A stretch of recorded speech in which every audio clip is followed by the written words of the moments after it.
তা ভালো করে বলুন, এটা ভিডিও করছি। রাজনৈতিক বক্তব্য নয়, আজকে দুস্থ গরিবদের কম্বল বিতরণ দেওয়া হয়েছে।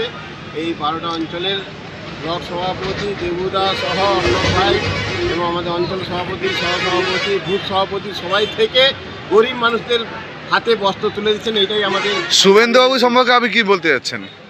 বাবাগুলো আজকে দিনে আমার নাম ধরাটা একদম অন্যায় হবে। স্বামী বিবেকানন্দকে অপমান করা হবে। আমাদের পশ্চিমবাংলাকে অপমান যে করছে শুভেন্দু অধিকারী, তার সম্পর্কে আপনি কি বলতে যাচ্ছেন? উনি ওনার রাষ্ট্রপতিকেও অপমান করছেন। উনি মোদীজি প্রধানমন্ত্রী, আমাদের সম্মানের জায়গায়, ওনাকেও অপমান করছেন। বলছেন যে মোদীজি নাকি একে প্রধানমন্ত্রী করেছেন, রাষ্ট্রপতি, আমাদের রাষ্ট্রপতিকে বলছেন, দ্রৌপদী মুর্মু মহাদয়কে বলেছেন যে ওনাকে প্রধানমন্ত্রী করেছেন আমাদের। আচ্ছা, দাদা এক সময় শ্রীধর মিশ্রবাবুকে নিয়ে শুভেন্দু অধিকারী অনেক কিছু রাজনীতি করছিল।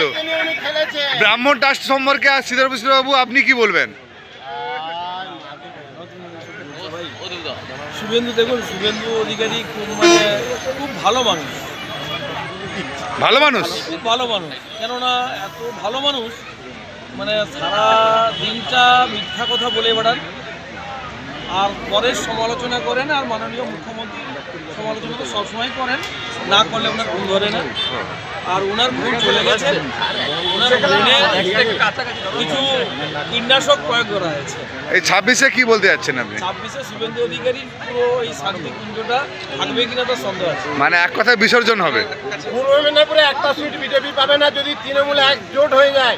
তৃণমূলে ABC D গ্রুপ রাখা যাবে না, দেখবেন তৃণমূল 16টায় 16টা পাবে। থ্যাংক ইউ দাদা।